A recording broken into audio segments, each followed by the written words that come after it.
Hi everyone, it's Brandy here, and I am back with a part 2 of my masking technique, which is such a fun technique. So in the first video, I shared with you how I created this adorable card, masculine card, which is, those masculine cards are always so hard for me to make, and how I masked off the bear and I was able to blend around him. And so you might be wondering, what is masking? Because if you didn't see the first video, it's a way to create an illusion that one image is behind another image. And so it's really fun to do. And you can also mask off an area so that you can blend and not get any ink in that area. So it's a really fun technique. Another one of the cards that I shared was this fun tulip card. So love you so much. Just a really fun tulip card, and I masked off this area so I was able to blend some color. And check this one out. This one has 3 tulips. And so the fun thing about that one is, you see, this is just a flat piece of cardstock. There is no white strip there. That's right. And then I have my tulip. And you can kind of see it coming down on the bottom of that masked area. And so it's just really a lot of fun. It's really easy to do. And it just really allows you to get really creative with how you layer those images. So I'm really excited to show you how I did this. Today's card for part 2 is this beautiful Daffodil card. I love the Daffodil Daydream stamp set. It's absolutely beautiful. And I've got a fun sentiment, you know, the thank you sentiment. I love the font. And then of course the butterfly, and check out that beautiful background. So I'm excited to show you exactly how I created that. Okay, so to do this card, you're going to need a flower. I use Daffodil Daydream, but you can use any flower that you would like. Now I grabbed my layering circles, and so, you know, I've got my layering circles and I used this one. Now all of the sizes and the dimensions will be listed at BrandysCards.com. So you will be able to go to BrandysCards.com and you will be able to find a post with this video. Now if you don't see it, don't worry, just type in the search bar Daffodil Daydream or Daffodil or masking technique, and this card plus the other cards that I've shared should come up for you quite easily. Now of course, if you have any questions or you can't find it, just send me an email. I'd love the opportunity to help you and answer any questions that you might have. Okay, so we use this stamp set. I love this happy and heartfelt sentiments. So nice. It's really fun, some fun font there. And then of course the Daffodil Daydream dies. Now you don't have to have the dies. The first card I didn't actually use the dies. But I'm going to show you how I created this. It's a lot of fun. So I used my circle die and I die cut right here. So I die cut this circle, and that was from the die. Let's see, let me show you. So this is, I think in my first video, I referenced this paper as computer paper. I mean, it's copy paper, that's what it is. And so it's just real thin, you know, paper that you can maneuver quite easily. The other nice thing about it is it's not thick, it's real thin. So it's really good for this technique. So I have my circle, I die cut this out with my cut and emboss machine. And now what I'm gonna do is I'm gonna bring in my basic white cardstock. I'm gonna flip this over and I'm gonna center my basic white cardstock inside the computer copy paper. And I have some washi tape, painter's tape, you know, some type of low tacky tape that you can just tape this piece to the area that you're masking off, right? So I'm just taping that down. And then what I'm going to do is I'm going to flip that over just like that. And now my area here is all masked off. So I'm not going to get any ink in these areas, just right here in my circle. So I have my Daffodil and I have Memento Black. So Memento Black ink is what I'm going to use today. And I'm going to ink up this beautiful flower. Stamp, stamp, stamp, you know, tap, tap, tap. I like to turn it upside down and kind of tap on it. I like to make sure I get a lot of ink on there. So here we go. I am going to center my flower right about here. kind of give it a good push, and there is my flower. Now, while I have this stamp out, I'm also going to stamp it a second time because I'm going to show you kind of an idea at the very end of something else that you might enjoy doing. So I'm going to just kind of stamp that and prepare to show you that here at the end. All right, so now what I'm going to do is I have my blending brush, and I'm going to use Bermuda Bay today. That's right, I'm going in with some Bermuda Bay. Now you can use a sponge, you can maybe use a blending brush, maybe a sponge dauber. Any type of blending tool that you might have would allow you to do this technique. Now I also recommend, go ahead if you can, just tape off maybe a corner or two of your mask here, so that way your card doesn't move around on you. So it's nice and steady. So I'm going to ink this up. Oh, I almost forgot, you need the mask. That is what I have got to show you. So here we go. You've got your image that I had stamped, and so we'll just have to stamp another one later. Here's my die from the Daffodil Delight. I went ahead and die cut that out. So when I did that, here's the image that I got, and you'll see there's a lot of white space around that. So what I did is I took my scissors and I cut really close to the flower. Can you see the difference? So because I did that, then it's going to allow me to blend closer to my flower. So there you go. So now we're going to bring in our flower, and here we go. So we're masking off the outside, we're masking off the flower and leaves so that we can blend around it. All right, so let's go ahead and do that. Now you could stamp this on a Post-it note or something like that so that it has a little bit of sticky behind it, and it would stay into place. So that is absolutely something that you can do. So I'm going to work my way around my flower, and I find that, I kind of want the darkest concentration of the color to come around the closest to my flower is what I'm kind of working towards. Now do you see if you kind of get like a line or kind of the white around the flower, just pull the flower back just a wee bit so that it kind of exposes that, and then you can come in onto the flower and again kind of do that circular motion, and you can work your way around that. And so it just allows you to kind of get a little bit closer. So that's why I wanted to cut that white space, because I want it to get as close as I can possibly get to my flower.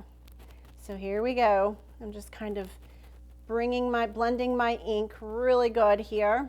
Got a little dark right in there, but I'm okay with that because it really is beautiful, that kind of halo look around the flower.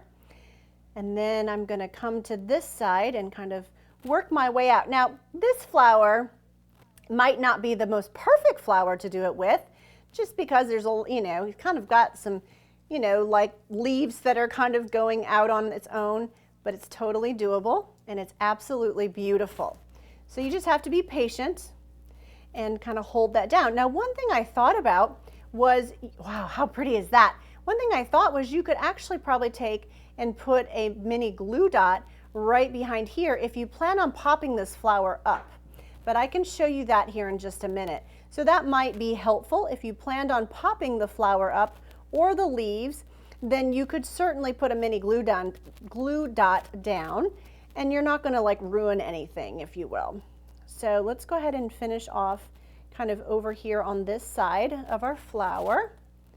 Just kind of give it a little bit more color over here.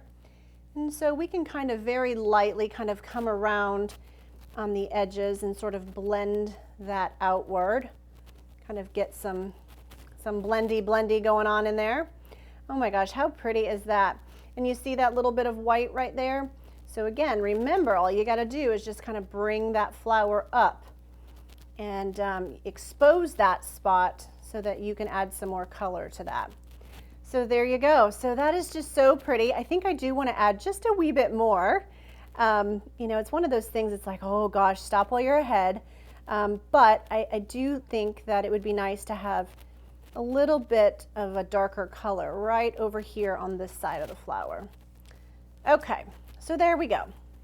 So that is, you know, kind of my blended. So now that, you know, I can move my flower, and I can absolutely, as long as I'm careful, you know, I can kind of come in here and kind of add more, but just be careful. You know, if you get too close to your flower and you get it on your flower, you might get cranky. So just be careful with that. Okay, so now what I have is I've got these little speckles, and I'm going to ink those up and stamp those off. And then I'm going to, let's see, I'm going to kind of add them maybe right over in here. Ooh, those are so pretty, aren't they? And then I think I might just kind of come over here with my speckles. Perfect. Then I'm going to pull in my Stampin Blends, which I'm super excited to share with you. And so to color this flower today, I have Daffodil Delight, Granny Apple Green, One Old Olive, and Calypso Coral. So let's start with our dark Calypso Coral, and I'm just going to add some color into the top part of the flower here. And so I'm just kind of adding the color right up in here, kind of tracing this top portion of it. And then I'm going to come down here to kind of that base part. Then I have my Calypso Coral, the light, whoop, sorry about that. I have my light Calypso Coral. And so let me just pull the cap off here. And let's see, what did I do? There we go. Oh my word. So here we go. So I've got my light Calypso Coral, and I'm going to come in here and just color that very, you know, lightly. And so that is going to kind of blend that a little bit. Now, if I want to blend that a bit more, you can do that with the color lifter. So I can come in here with my color lifter and just kind of go over the top of that, and that's going to soften that a little bit too, and it's going to also kind of lift some of that color, which I love, love, love, love. So then I have Daffodil Delight here, and I am going to take the dark Daffodil Delight, let's just make sure, yep, and I'm going to add some dark Daffodil Delight, this beautiful yellow, and I'm really just tracing my leaves. That's, you know, the petals of my flower, not the leaves, but, you know, the petals of my flower. So that's real pretty. And then I have my light Daffodil Delight. And, you know, you might not even want the lighter one. You might just like it with some more of the white showing and just a bit lighter. But it's entirely up to you. So just, you know, you might do a few and see how you like it. That's kind of what I did, is I just practiced on a few. This one is light Granny Apple Green, and so I'm going to come in here with my light Granny Apple Green, and I'm going to add some color to my stem and to my leaves. Yeah, and so just kind of coming down. I'm not getting too picky with that, not at all. It's such a beautiful flower. It stands alone on its own quite lovely. So here is my dark Granny Apple Green. And I'm just kind of going to add, you know, just a bit of dimension or depth by adding some dark in here. Now I will go in and blend it, so don't worry there. I got that. I'm going to definitely go in there and sort of blend some of that color. Now I have an Old Olive here. Old Olive, I have a dark. I know, like Old Olive is not the right color, is it? No, it's not, but it does serve a purpose. It does add a little bit of a deeper green, which I kind of liked. And I don't need a lot of it, just a little bit to add a bit of depth, okay? So I could go back in and, you know, lift some of that color, or I could use my light Granny Apple Green, or I can use my color lifter and just kind of add that, kind of go down my stem. And by doing that, it's gonna sort of blend those colors and lighten it a little bit. So it's really cool how that works. I love my color lifter for that reason. So that's it. So that is it. Now, while you're coloring, you should definitely stamp a butterfly.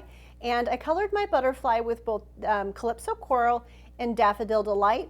You can die cut it out, or you can hand cut it out. You can also stamp an extra flower, and if you die cut it out, It's a lot easier than to just kind of trim around it to kind of bring it loose. And then if you wanted to, you could pop it up on your card if you wanted to. That's another option. So are you ready to see how beautiful this is? It is so pretty when it's done. I'm excited to show you.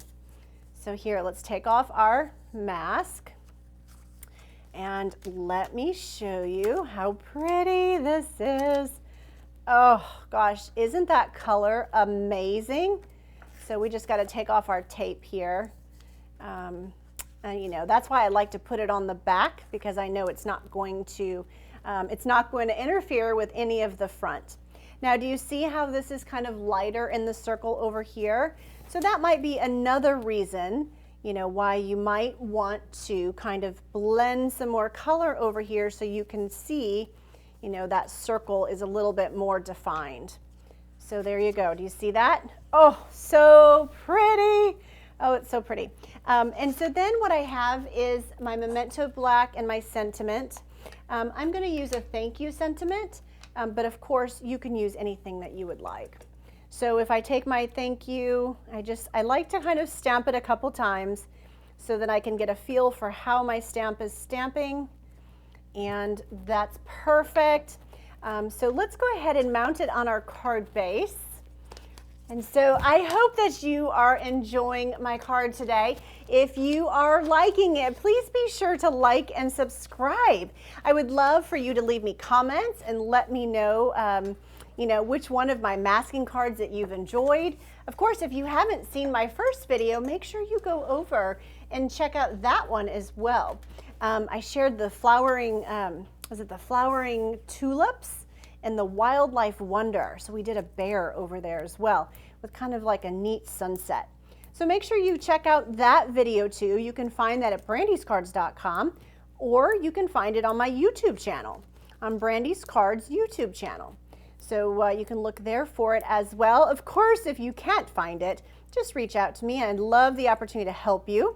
Of course, if you need catalogs and you don't already have a Stampin' Up! Demonstrator and you're interested in maybe making some cards yourself, be sure to reach out to me at BrandysCards.com/contact, and I will be sure to get back to you. Oh, this card is so pretty, isn't it? Oh my goodness.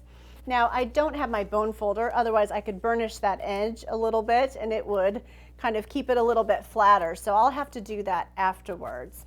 Now, one way that there's so many different embellishments that you can use, of course, but today I decided that I wanted to add my butterfly. I almost forgot my butterfly, but I also decided that, you know, the rhinestones, the iridescent rhinestones would be just beautiful on this card. So that's what I decided to go with, was these beautiful rhinestones. Now, you can also, you know, embellish it when putting the rhinestones in other places too. I just kind of liked a couple of them, but you could absolutely add more if you wanted to. Now here, another thing that you can do is you can stamp your envelope. So you can create this beautiful envelope that also coordinates. You could also add another butterfly on the inside. So when someone opens it up, they still get to see another beautiful butterfly kind of on the inside fluttering around your message. So super fun. And so again, here are the cards from my first video series. This fabulous masculine card, this bear is amazing. And then of course the flowering tulips. Well, which one do you like best? Oh my gosh, they're so fun. You have to give this a try. I promise it's so much fun to do. And I'd love for you to share with me what you've been creating. And you know, if you wanted to email me a card or two, I would love to see your cards. So make sure that you go to BrandysCards.com, right, and find the PDF for this tutorial. It will be there for you. Also in the description of this video, you'll be able to download it so that you can put it in your idea and inspiration book. If you like this masking technique and you're going to give it a try, be sure to give me a thumbs up. I'd really appreciate that. And be sure to subscribe.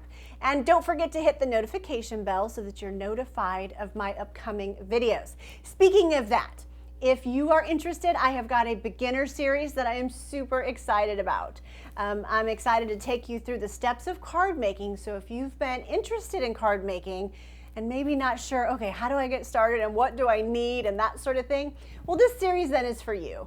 And if you've been crafting for a very long time, I've been receiving lots of emails that you're enjoying those tips and maybe some of those reminders of something maybe you didn't know. So make sure you go to brandyscards.com/beginners and subscribe to receive notifications on those videos as well.